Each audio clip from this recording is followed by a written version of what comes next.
मध्य प्रदेश के मुख्यमंत्री शिवराज सिंह चौहान द्रौपदी मुर्मू के नामांकन पत्र में पहले प्रस्तावक बने। उन्होंने ट्वीट कर लिखा, ये मेरा परम सौभाग्य है कि भारत की जनजातीय समाज की पहली और देश की द्वितीय महिला राष्ट्रपति पद की उम्मीदवार द्रौपदी मुर्मू के नामांकन पत्र में प्रथम समर्थक के रूप में हस्ताक्षर करने का अवसर प्राप्त हुआ। मध्य प्रदेश की पूर्व मुख्यमंत्री उमा भारती ने राष्ट्रपति उम्मीदवार द्रौपदी मुर्मू को लेकर ट्वीट किया। उमा भारती ने लिखा कि भारत का राष्ट्रपति देश का संवैधानिक मुखिया होता है, वो किसी जातीय दायरे में नहीं होता। भाजपा और मीडिया के लोगों को इसका ध्यान रखना होगा। द्रौपदी मुर्मू जी राष्ट्रपति पद का उम्मीदवार बनाना उन पर एहसान नहीं, वह हर तरह से योग्य महिला है। मध्य प्रदेश में पंचायत चुनाव के लिए कल पहले चरण का मतदान है और प्रथम चरण के चुनाव के लिए निर्वाचन आयोग ने तैयारी पूरी कर ली है। पहले चरण में जिला पंचायत सदस्य पद के लिए मतदान होगा। 241 जिला पंचायत सदस्यों के लिए कल वोट डाले जाएंगे। वहीं 2533 जनपद सदस्य और 8662 सरपंच पद के लिए मतदान होगा। आज से मतदान दलों को रवाना किया जा रहा है। भोपाल के 222 पंचायतों में वोटिंग के लिए करीब 500 मतदान केंद्र बनाए गए हैं, जहां पर 3000 से भी ज्यादा कर्मचारियों की ड्यूटी लगाई गई है। जहां संवेदनशील और अति संवेदनशील मतदान केंद्रों पर सुरक्षा के पुख्ता इंतजाम किए गए। इंदौर जिले में पंचायत चुनाव के लिए मतदान सामग्री का वितरण किया गया। 25 जून को होने वाली वोटिंग के लिए मतदान सामग्री का वितरण GFCC कॉलेज में किया गया, जहां से मतदान सामग्री वितरण के बाद मतदान दल सामग्री लेकर मतदान केंद्रों की ओर रवाना हो गए हैं। चुनाव में 6000 से ज्यादा कर्मचारियों की ड्यूटी लगाई गई है और पहले चरण के पंचायत चुनाव के लिए 2600 मतदान केंद्र बनाए गए। ग्वालियर के 262 पंचायतों में 100 जनपद और 13 जिला पंचायत सदस्यों के चुनाव के लिए कल मतदान होंगे। पोलिंग बूथों में मतदान दलों को भेजने के लिए 200 बसों का अधिग्रहण किया गया है। हमारे सहयोगी नासिर गौरी ने इसका जायजा लिया। मध्य प्रदेश के नगरीय निकाय चुनाव में इस बार बहुत सारे पार्षद निर्विरोध चुने गए हैं। प्रदेश भर में बीजेपी के 107 पार्षद निर्विरोध निर्वाचित हुए हैं। 76 नगर पालिका में 12 पार्षद निर्विरोध चुने गए हैं। वहीं 255 नगर परिषद के 94 वार्डों में पार्षद निर्विरोध चुने गए हैं। त्रिस्तरीय पंचायत चुनाव के तहत पहले चरण का मतदान 25 जून को पन्ना और अजयगढ़ के जनपद में होने जा रहा है, जिसमें पंच, सरपंच, जनपद सदस्य और जिला पंचायत के 390 पदों के लिए 2 लाख से भी ज्यादा मतदाता अपने मताधिकार का प्रयोग करेंगे। मतदान को लेकर सुबह से मतदान सामग्री का वितरण और मतदान दलों की रवानगी शुरू हो गई। मध्य प्रदेश में निकाय चुनाव के लिए प्रचार जोर पकड़ चुका है और भोपाल में महापौर प्रत्याशी मालती राय के लिए CM Shivraj Singh Chouhan road show करेंगे। राजधानी के दक्षिण और पश्चिम विधानसभा में सीएम शिवराज सिंह जनसभा करेंगे। उधर सिंगरौली में कांग्रेस के प्रचार अभियान का आगाज होगा। कांग्रेस प्रत्याशी के पक्ष में पूर्व सीएम कमलनाथ प्रचार करेंगे। पूर्व मंत्री पीसी शर्मा ने बीजेपी पर अपराधियों को निकाय चुनाव में उम्मीदवार बनाने का आरोप लगाया। पीसी शर्मा ने कहा है कि इंदौर, सागर, टीकमगढ़ में अपराधियों को बीजेपी ने टिकट दिया है। कांग्रेस रोजाना बीजेपी के आपराधिक छवि के उम्मीदवारों का नाम उजागर करेगी। पूर्व मंत्री पीसी शर्मा के आरोप पर बीजेपी प्रदेश मंत्री रजनीश अग्रवाल ने पलटवार किया। रजनीश अग्रवाल ने निशाना साधते हुए कहा कि जिनका अतीत से लेकर वर्तमान तक अपराधियों से भरा हो और वो ऐसी बात ना करे। जब कांग्रेस ऐसी बात करती है तो लगता है जैसे 100 चूहे खाकर कांग्रेस सच को चली। ग्वालियर में बीजेपी और कांग्रेस ने बागियों पर कार्रवाई की तैयारी शुरू कर दी है। दोनों पार्टियों ने बागियों को 24 घंटे का अल्टीमेटम दिया है। बागियों को कहा गया है कि वे अधिकृत प्रत्याशी के पक्ष में प्रचार करें, नहीं तो उन पर निष्कासन की कार्रवाई होगी। बीजेपी के 19 और कांग्रेस के 20 बागी चुनावी मैदान में हैं। वहीं कांग्रेस ने हाल ही में 8 पदाधिकारियों के इस्तीफे मंजूर किए हैं। निकाय चुनाव से पहले कांग्रेस को बड़ा झटका लगा है। कांग्रेस प्रदेश प्रवक्ता ब्रजेश पांडे ने कांग्रेस का दामन छोड़ दिया है। ब्रजेश ने कांग्रेस छोड़ भाजपा की सदस्यता ली है। बीजेपी प्रदेश अध्यक्ष वी डी शर्मा ने ब्रजेश पांडे बीजेपी की सदस्यता उन्हें दिलाई। मध्य प्रदेश में नगर पालिका और नगर परिषद अध्यक्ष पद के लिए उम्र 25 से घटकर अब 21 होगी।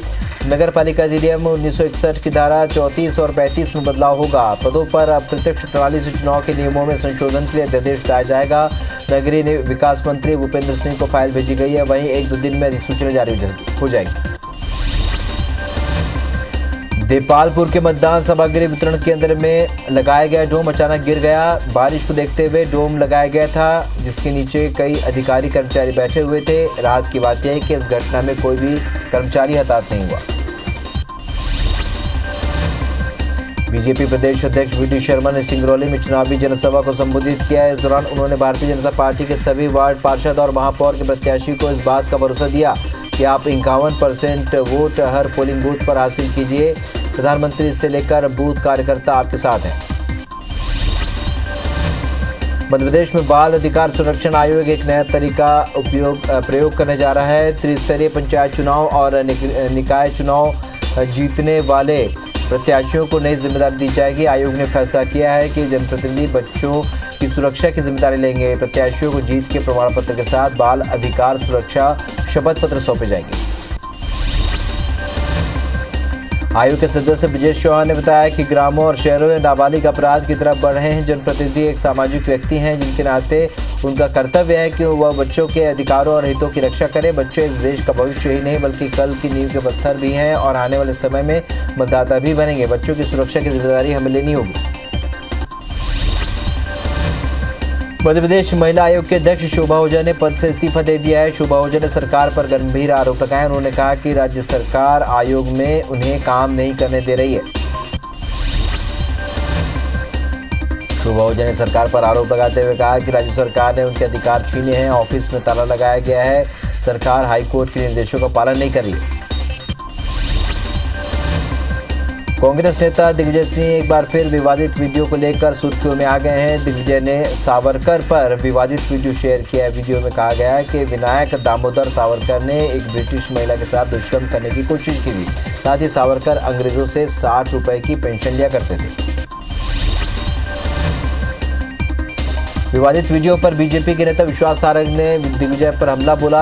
सारंग ने कहा कि सुर्खियों में बने रहने के लिए इस तरह की बातें करते हैं। ये पोस्ट बताता है कि दिग्विजय अपना मानसिक संतुलन खो बैठे हैं। ट्रैफिक पुलिस की ओर से ITMS और सिटी सर्विलांस के जरिए बनाए गए ई-चालानों में पैसे जमा नहीं करने पर नेशनल लोक अदालत ने उन्हें वक्त समन जारी किया है। समन शुल्क 13 अगस्त को लोक अदालत में जमा कराना अनिवार्य है। वाहन चालक ये शुल्क 10 अगस्त तक वेबसाइट पर ऑनलाइन जमा कर ट्रैफिक थाना को इस संबंध में जानकारी दे सकते हैं।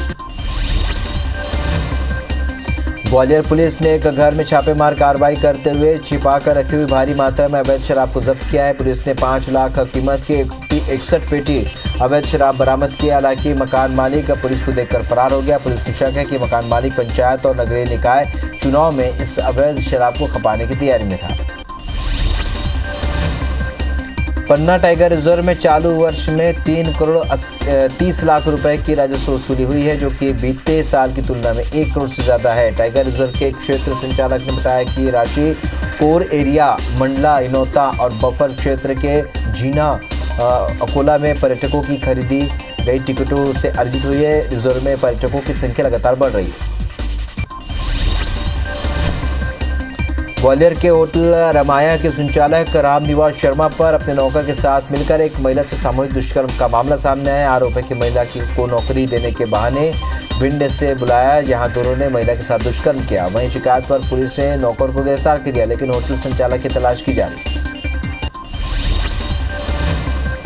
छिंदवाड़ा में जबलपुर लोकायुक्त की टीम ने होमगार्ड कार्यालय में पदस्थ सहायक उप निरीक्षक को रिश्वत लेते हुए गिरफ्तार किया है। प्रदीप कुमार शर्मा ने सैनिक से नामांकन रद्द करने के एवज में 10,000 रुपए की रिश्वत मांगी थी। ग्वालियर में प्लॉट दिलाने के नाम पर दूध कारोबारी से ठगी हुई है। आरोपी शताब्दीपुरा में प्लॉट देने का झांसा देकर 89 लाख रुपए ठग लिए। कारोबारी जब प्लॉट पर निर्माण कराने के लिए पहुंचा तब उनको ठगी का पता चला। अब ठगी का पता चलने पर कारोबारी ने महाराजपुरा थाना में शिकायत दर्ज कराई है। शिकायत पर पुलिस मामले की जांच में जुटी है। जबलपुर के कटंगी थाना इलाके में मवेशियों से भरा कंटेनर पकड़ा गया। पकड़े गए कंटेनर से 42 मवेशी मिले हैं, जिन्हें क्रूरतापूर्वक कंटेनर में भरकर तस्करी के लिए ले जाया जा रहा था। बजरंग दल के कार्यकर्ताओं ने बताया कि ये कंटेनर दमोह हटा की ओर से आया है और जबलपुर होते हुए नागपुर जाने की तैयारी में था।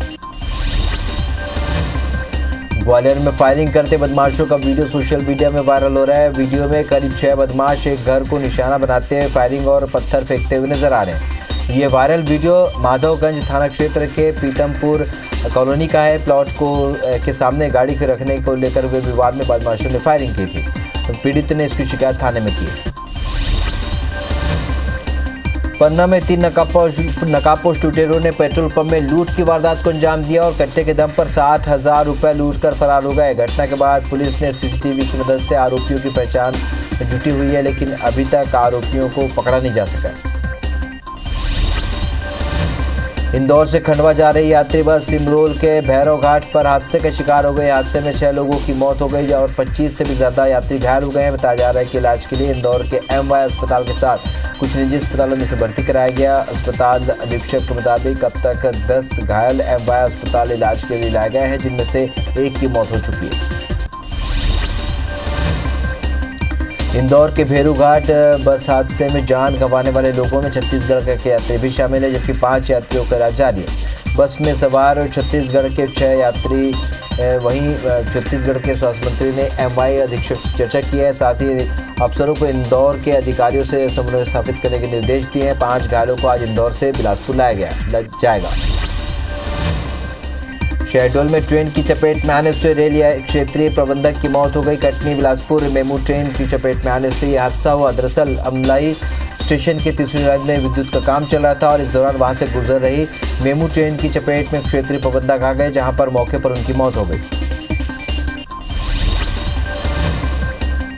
ओरछा के निवाड़ी के कुड़ार गांव के पास तेज रफ्तार पिकअप वाहन अनियंत्रित होकर पलट गया, जिसमें 4 मजदूरों की मौत हो गई। बताया जा रहा है कि मजदूर कुड़ार गांव से मजदूरी करने झांसी जा रहे थे। वहीं घटना के बाद पुलिस ने शवों को पोस्टमार्टम के लिए भेजकर मामले की जांच शुरू कर दी। रीवा में आकाशीय बिजली गिरने से 7 बच्चे झुलस गए। घटना के बाद सभी घायलों को बच्चों को इलाज के लिए सामुदायिक स्वास्थ्य केंद्र में भर्ती कराया गया। अस्पताल में विशेष डॉक्टरों की टीम बच्चों पर निगरानी बनाए हुए है। घटना हनुमना और मऊगंज थाना क्षेत्र की है। मध्य प्रदेश में अभी लोगों को बारिश का और इंतजार करना पड़ेगा। प्रदेश में दक्षिण और पश्चिम मानसून की सक्रियता कम हुई है। वेदर सिस्टम नहीं होने के कारण प्रदेश में ठीक से बारिश नहीं हो पा रही है। वहीं मौसम विभाग ने 27 जून के बाद झमाझम बारिश होने की संभावना जताई। भोपाल में कोरोना के मामले बढ़ते जा रहे हैं। कोरोना 15 से अधिक मामले रोजाना सामने आ रहे हैं। भोपाल में एक्टिव केस इस वक्त 145 तक जा पहुंची है। मरीजों की बढ़ती संख्या को देखते हुए विभाग फिर सतर्क हो गया। भोपाल में अगले 2 महीने में करीब 1.5 लाख वैक्सीन के करीब डोज एक्सपायर होने वाले हैं। लापरवाही चलते कई पात्र बुजुर्गों ने अब तक बूस्टर डोज नहीं लगवाया है, तो वहीं कई 18+ से सेकेंड डोज नहीं लगवाया है। और स्वास्थ्य विभाग के आंकड़ों के मुताबिक 12 से 14 साल के केवल 21,907 बच्चों को ही दूसरा डोज लगा है, जबकि 53,157 ने पहला डोज लगवाया। इंदौर में वैक्सीन के डोज खराब होने के करीब पहुंच गए हैं। शहर में 2,500 से भी अधिक डोज तो सिर्फ एक दिन बाद एक्सपायर होने वाले। वहीं स्टोर किए हुए 1,10,000 डोज में से ज़्यादातर अगले 1 या 2 महीने में ख़राब हो जाएंगे। ऐसे में डोज को बचाने की कवायद में अब स्वास्थ्य विभाग जुटा हुआ है और घर घर पहुंचेगा और लोगों को वैक्सीनेशन करेगा। मौसम बदलने के साथ ही राजधानी भोपाल में डेंगू और चिकनगुनिया के मरीज का खतरा बढ़ गया है और बढ़ते बीमारी को लेकर मलेरिया विभाग ने शहर के 16 इलाकों को चिन्हित किया है। इन इलाकों में मलेरिया विभाग की टीम सर्वे कर लार्वा को खत्म करने का काम करेगी। वहीं लापरवाही बरतने वाले लोगों पर टीम 500 रुपये तक का जुर्माना भी लगाएगी। पंचायत चुनाव के लिए जिला प्रशासन द्वारा स्कूली बसों का अधिग्रहण कर लिए जाने के कारण मध्य प्रदेश में गर्मी की छुट्टी के बाद शुरू हुए स्कूल फिर से बंद हो गए। पंचायत चुनाव के लिए 200 बसें अधिग्रहित करना है, जिनमें से स्कूली बसें भी शामिल हैं। जब तक बच्चों की क्लास ऑनलाइन लगेगी, उसकी सूचना संचालकों और अभिभावकों को दी गई है। जबलपुर में स्थित प्रदेश की इकलौती मध्य प्रदेश मेडिकल यूनिवर्सिटी ने अपना विवादित नियम बदल दिया है। अब प्रदेश के तमाम मेडिकल, नर्सिंग और पैरामेडिकल छात्र मनचाहे क्रम में प्रश्न पत्रों के जवाब दे सकेंगे। दरअसल मेडिकल यूनिवर्सिटी का ये नियम था कि परीक्षाओं के क्वेश्चन पेपर में जिस क्रम में सवाल लिखे होते थे, परीक्षार्थियों को आंसर शीट में उसी क्रम में जवाब लिखना होता था। 7 महीने बाद भोपाल के एम्स को डायरेक्टर मिल जाएगा। डॉक्टर अजय सिंह को एम्स के नए डायरेक्टर के रूप में नई जिम्मेदारी दी गई है। डॉक्टर अजय सिंह इससे पहले post graduation institute of child health के डायरेक्टर थे। डॉक्टर अजय सिंह 28 जून 2028 तक एम्स के डायरेक्टर रहेंगे। केंद्रीय स्वास्थ्य मंत्रालय ने आदेश जारी किया।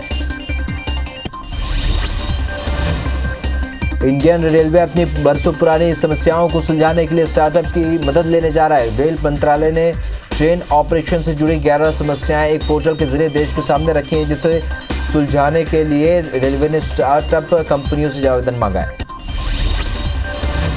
भोपाल में गैस पीड़ितों के अस्पताल BMHRC में केंद्रीय स्वास्थ्य मंत्री के दौरे के बाद अब व्यवस्थाओं को बढ़ाया जा रहा है। भोपाल में रेल यात्रियों की परेशानी खत्म नहीं हो रही है। कोटा रेल मंडल में नॉन लिंक इंटरलिंकिंग कार्य के चलते कई ट्रेनों को रद्द कर दिया गया है। जबलपुर में 13 साल के बच्चे का जन्मदिन ICU वार्ड में मनाया गया। वेंटिलेटर पर मौजूद बच्चे ने अपना जन्मदिन मनाने की जिद की थी और डॉक्टर्स के समझाने के बाद भी बच्चा नहीं माना तो उसका जन्मदिन मनाया गया। आज गोंडवाना की वीरांगना रानी दुर्गावती का 459वां बलिदान दिवस है। वहीं जबलपुर के बारहा गांव स्थित समाधि में जिला प्रशासन के साथ लोगों ने रानी दुर्गावती को श्रद्धांजलि दी।